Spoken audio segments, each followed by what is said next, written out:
Hello, and welcome back to Bless Your Brain. In part one of managing stress, we talked about 5 ways you can use stress to actually help you improve yourself and accomplish stressful everyday tasks with more focus. Now, in this segment of Managing Stress Part 2, we will revisit each of the 5 topics and talk about specific examples of how we can react positively to stressors for a better overall outcome, including maintaining a healthy mental state. Let's start with number 1, increase motivation. So, when the pressure is on, our anxiety is building, you can't think clearly, or you just flat out want to cry. Whatever it is, I know the question is, how exactly at that moment in time do we miraculously increase our motivation exactly? Well, first, as simple as it may sound, the first step is to take a break and step back to process our thoughts and emotions. Yes, sometimes that means telling your boss, a loved one, or even a stranger to excuse you for a moment. I know that for some, this may be hard to do or to say out loud, for fear that it may look like weakness, but in reality, it shows strength, because in almost all situations, besides those of immediate danger, people will actually appreciate you excusing yourself for a short break rather than blowing up or having a meltdown on the spot. Next, once you have gathered yourself, just relax by closing your eyes and trying a brief breathing technique if necessary, and then try to make the best possible choice to begin making positive progress one step at a time. Common sense applies here. If you have time, try analyzing the information you have in depth and systematically moving on with the best possible strategy. However, in time-sensitive situations, you just have to be honest with yourself and anyone involved. Focus and use your best judgment to make the best possible decision you can based on logic, not emotion. We are not robots, so this is easier said than done. But the motivation here is that this is a learned behavior that we are all capable of when we make a conscious effort to positively change how we process and react to stress. Number 2, improved performance is the follow-through result of increasing our motivation to resolve a problem and actively accepting stress while moving forward to make the best possible decision in a tough situation, which in turn leads to the next benefit of gradually improving our performance. Yes, you are better off avoiding completely unnecessary stressors that have no benefit to improving your daily life. But it's also unhealthy to run from every situation you find stressful. So, accept the stressors that are part of normal life, a healthy marriage, or building a promising career or business, etc. Know that your performance will improve at the same tasks that were the initial cause of your stress, and soon your overall stress level will be much lower.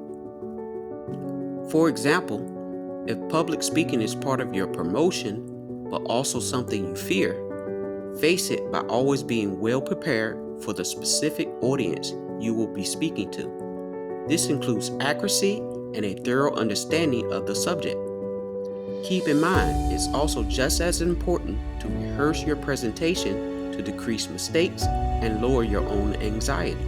Lastly, just understand that while it's true that a small amount of people have a natural gift for public speaking, for most of us, you can only become a great public speaker by actually, yes, you guessed it, speaking publicly. A lot. Again, we can only improve performance and use it to our benefit if we actively engage stressors in a positive manner to seek the best case outcome of any given situation.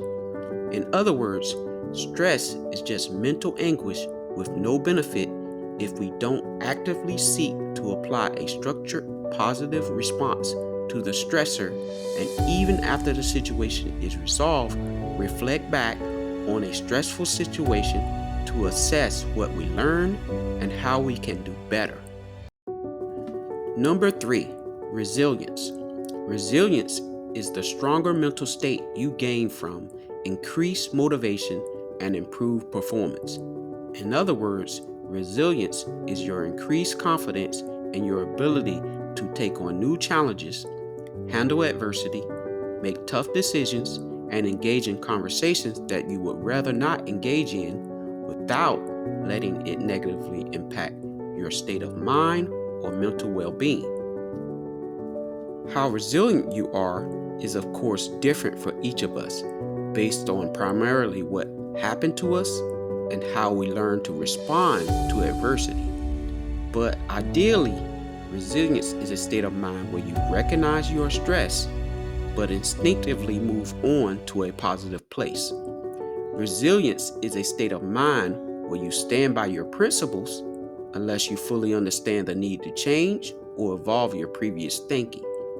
Resilience is a state of mind where you learn how to disagree with someone that makes you angry or that is emotionally upsetting to you, yet you remain positive. Resilience is a state of mind where you learn how to admit you made a mistake while finding the courage to take the appropriate steps to correct the problem. Number 4, increase empathy. No doubt in our journey to manage the inevitable stress that we will face, we will also find ourselves in a position of meeting, managing, or just talking with someone who is clearly experiencing their own stressful situation. How we engage them actually can help us discover that our own empathy for them helps further drive our own self-evaluation in regards to responding to stress. In other words, I call this karma. Helping others is a great unselfish act, but I find that it also increases our own awareness. We learn and adapt better because we have seen firsthand the impact that stress has on others. The good news is increasing empathy is the easiest benefit to achieve because it's something most of us already do naturally, by just making it a habit of being nice to others. Now, of course, always be safe, but I find just being a nice person produces good karma, which all by itself has a way of lowering our own daily stress.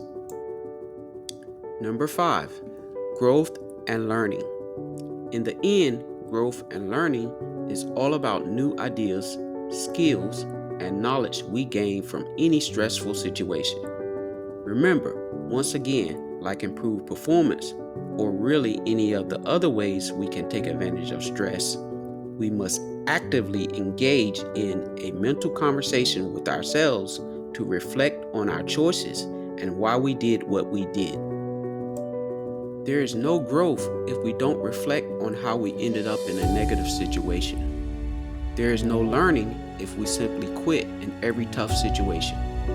Growth and learning is the culmination of surviving stress when you've made your best efforts to move forward in a positive and structured way when the pressure is on.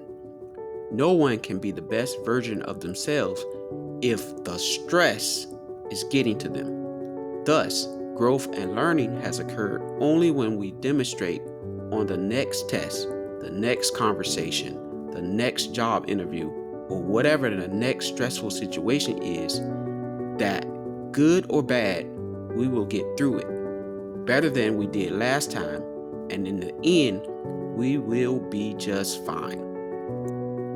So, I'd like to end this segment of managing stress with 2 messages to keep in mind. Number 1, remember you cannot control what other people do, say, or think, but you can always control how you respond. Number 2, the key to stress, like most things, is balance, which means learning healthy ways of dealing with stress to produce the best possible outcome. Now, if you are experiencing chronic stress or a significant amount of stress that you feel is beyond your capability of self-help, please do not hesitate to reach out for professional help. This is not a sponsored or paid video, but I will include some links below where you can get professional help. I am also not affiliated with these mental health organizations in any way. Thanks for watching, and join me in future personal growth segments where we can explore more topics and continue the journey.